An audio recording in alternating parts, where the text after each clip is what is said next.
खेत में पलट गई। 6 स्कूली बच्चे घायल हो गए। राहगीरों ने रेस्क्यू कर बच्चों को बचाया है।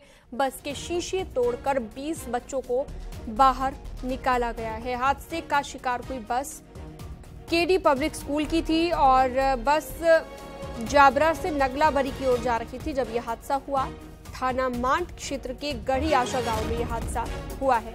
नितिन गौतम ज्यादा जानकारी के लिए मेरे सहयोगी जुड़ गए हैं। नितिन, कैसे यह हादसा हुआ और अभी क्या अपडेट है?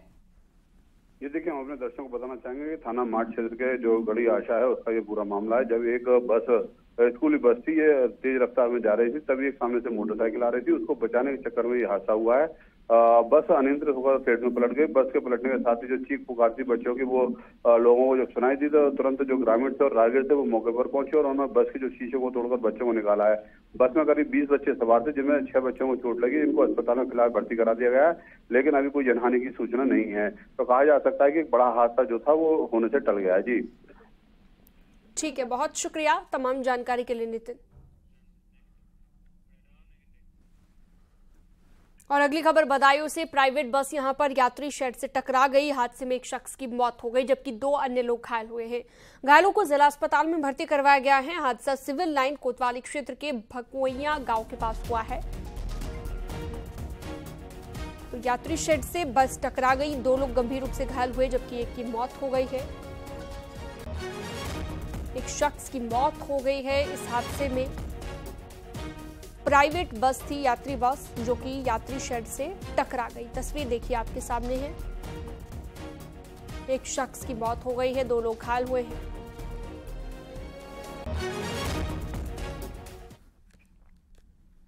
और अब बात करते हैं राजनीति की। 2024 लोकसभा चुनाव से पहले बीजेपी अपने संगठन को और ज्यादा मजबूत करने की कोशिश में जुटी है। इसी क्रम में बैठकों का दौर लगातार जारी है और बीजेपी मुख्यालय पर आज बीजेपी की अहम बैठक हो रही है।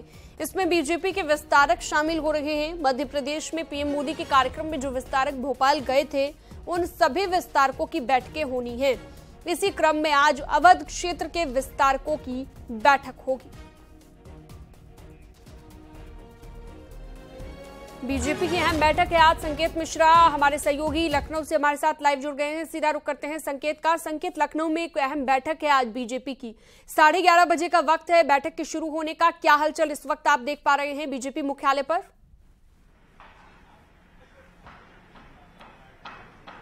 बिल्कुल, भारतीय जनता पार्टी के राज्य मुख्यालय पर यह बैठक है और महामंत्री संगठन धर्मपाल इस बैठक को संबोधित करेंगे। और इस बैठक में उन लोगों को बुलाया गया है जो प्रधानमंत्री नरेंद्र मोदी के भोपाल कार्यक्रम में गए थे और वहां पर पीएम मोदी ने जो मंत्र दिए हैं आगामी 2024 लोकसभा चुनाव को जीतने के, उसी आधार पर अब आगे की रणनीति सेट की जाएगी। और यही वो वजह है कि आज उन सभी विस्तारकों को बुलाया गया है जो अवध क्षेत्र से संबंधित हैं, कानपुर क्षेत्र से संबंधित हैं। वो आज की इस बैठक में मौजूद रहेंगे और बैठक में तमाम विस्तारक पहुंच चुके हैं।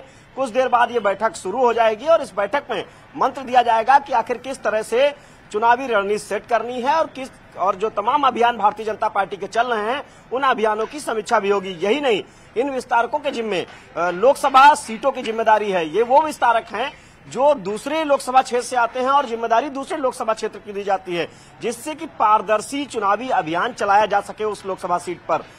यही वो वजह है कि ये विस्तारक तैनात किए गए हैं। हर विधानसभा सीट पर एक विस्तारक है और लोकसभा सीट पर विस्तारक है।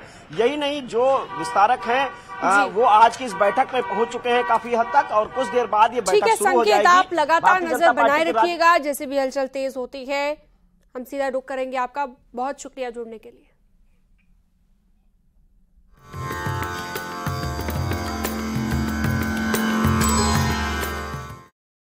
और अब बात करते हैं बाबा बागेश्वर की। आज ग्रेटर नोएडा में लगेगा दिव्य दरबार। बागेश्वर धाम की पीठाधीश्वर लगाएंगे दरबार। धीरेन्द्र शास्त्री का ये दिव्य दरबार लगेगा। शाम को 4 बजे से शुरू होगी श्रीमद् भागवत की संगीतमय कथा। कार्यक्रम के लिए खास इंतजाम किए गए हैं। भक्तों के लिए कथा स्थल पर बड़ा पंडाल लगाया गया है। बड़ा पंडाल 200 बीघे में लगाया गया है। करीब 2 लाख लोगों के बैठने की व्यवस्था की गई है।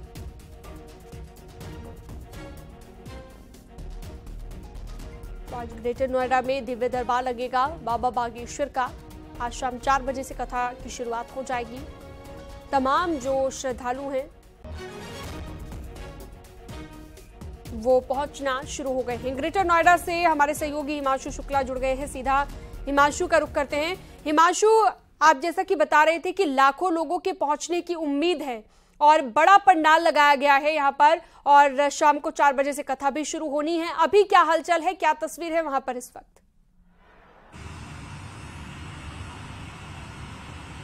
बिल्कुल, देखिए आपको सबसे पहले यहाँ की तस्वीरें दिखाए, वो भव्य मंच दिखाते हैं जहाँ पर दिव्यास लगाया गया है। यहीं से इसी पंडाल से कथा का वाचन किया जाएगा और आप देखेंगे यहाँ पर अब पुलिस फोर्स का डिप्लॉयमेंट भी हो गया है।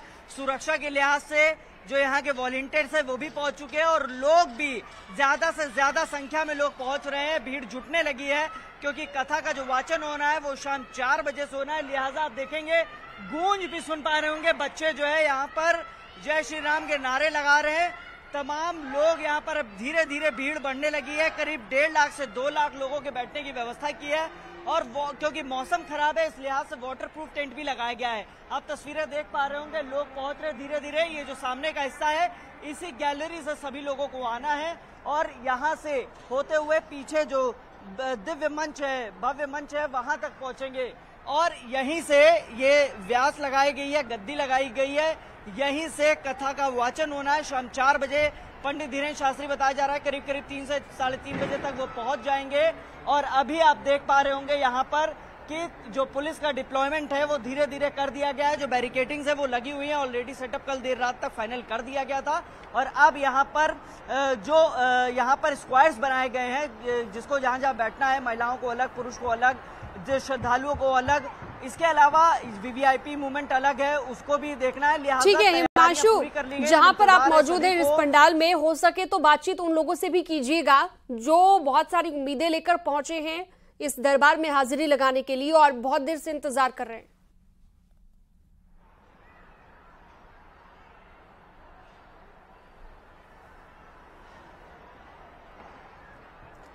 हिमांशु, आवाज मिल रही है आपको?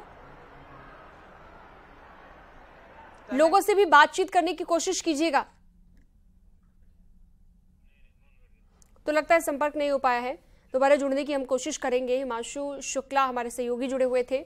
धीरेन्द्र शास्त्री का दिव्य दरबार आज लग रहा है, यानी कि आज शुरुआत इसकी हो रही है और 6 से 7 दिनों तक यहीं पर धीरेन्द्र शास्त्री मौजूद रहेंगे। ग्रेटर नोएडा के लोगों के लिए एक अच्छी खबर। हिमांशु, लोगों से भी बातचीत करने की कोशिश कीजिएगा जो श्रद्धालु दूर दूर से पहुंचे हैं या फिर कहें कि ग्रेटर नोएडा के आसपास के इलाकों से पहुंचे हैं इस दरबार में हाजिरी लगाने के लिए, हो सके तो बातचीत कीजिएगा।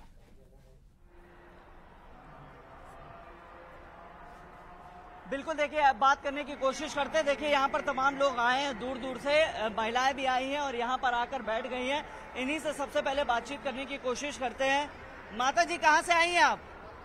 ग्रेटर नोएडा, सूरजपुर। तो कब आ गई थी आप यहाँ? हम तो कल से आए हुए हैं जी, कलश भी उठाया था, कल से आए हुए हैं। कल से आ गए आप? हाँ जी, हाँ जी। परिवार के साथ आए? परिवार के साथ, ये मेरी भाभी है, बड़ी भाभी है, मेरे भाई है, एक मेरे महात्मा है साथ में। सब लोग आ गए? हाँ जी।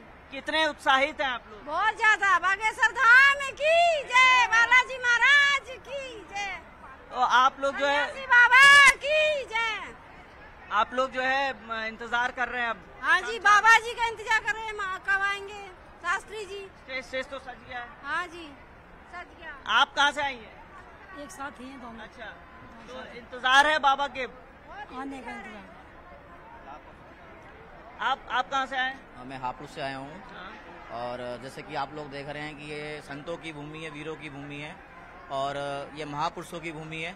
एक आवाज़ उठाई है पंडित धीरेन्द्र शास्त्री हमारे गुरुजी ने कि हिंदू राष्ट्र बनाने की, और मैं आपको आह्वान कराता हूँ, ये हिंदू राष्ट्र पहले भी था, आज भी है और हमेशा रहेगा। आप ये बताइए, आप यहाँ आप किसके किसके साथ आए?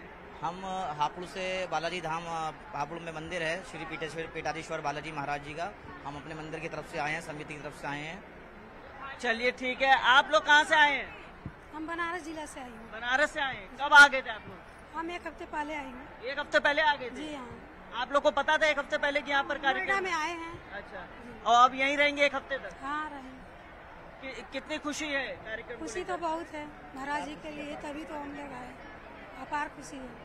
तो जाहिर तौर पे देखिए लोग दूर दूर से आए हैं, हापुड़ से बनारस तक से लोग यहाँ पर आए हैं और 1 सप्ताह पहले आ चुके थे, कार्यक्रम के बारे में पता चला, लिहाजा लोग यहाँ बैठ चुके हैं। अब सिर्फ इंतजार है शाम 4 बजे का कि यहाँ पर पहुंचे और वो कथा का वाचन शुरू किया जाए, श्रीमद् भागवत कथा का, उसी का इंतजार सब लोग कर रहे हैं। जी ठीक है, आप नजर बनाए रखिएगा लगातार, आपसे हम तस्वीरें देखते रहेंगे, दर्शकों को दिखाते रहेंगे। बहुत शुक्रिया तमाम जानकारी के लिए आपका हिमांशु। नोएडा में जीएसटी फ्रॉड का पर्दाफाश हुआ है। 15,000 करोड़ से ज्यादा के फ्रॉड का यहां पर खुलासा हुआ। पुलिस ने 3 आरोपियों को गिरफ्तार भी कर लिया है। आरोपी फर्जी डॉक्यूमेंट के आधार पर फर्जी फॉर्म तैयार कर केंद्र सरकार से आईटीसी की चोरी करते थे, यानी कि इनकम टैक्स की चोरी करते थे। सेक्टर थाना 20 पुलिस ने अमित, अजय और महेश को गिरफ्तार कर लिया है। आरोपियों की गिरफ्तारी कर 2,640 करोड़ की आईटीसी फ्रीज कराई गई है। आरोपियों के पास से अब तक 2 करोड़ से ज्यादा का अमाउंट फ्रीज किया गया है। 7 मोबाइल, टैक्स की फर्जी इनवॉइस, आधार कार्ड और 2 कारें बरामद हुई। 18 से ज्यादा लोगों की गिरफ्तारी अब तक हुई है। हरियाणा के सिरसा में नेटवर्क इन्होंने अपना फैला रखा था। थाना सेक्टर 20 की पुलिस द्वारा जीएसटी फ्रॉड में काफ़ी समय से वांछित चल रहे 3 अभियुक्तों को गिरफ्तार किया गया। इन 3 अभियुक्तों का नाम मोंटी, मिंटू और महेश है। ये तीनों फर्जी इन्वॉइसिंग का काम करते थे और इनके पास से कुछ फर्जी इन्वॉइसेस, आधार कार्ड, कुछ गाड़ियाँ बरामद हुई हैं। अन्य वांछितों की गिरफ्तारी का प्रयास जारी है। खबरों का सिलसिला जारी रहेगा। एक छोटे से ब्रेक के लिए यहाँ पर रुकना होगा।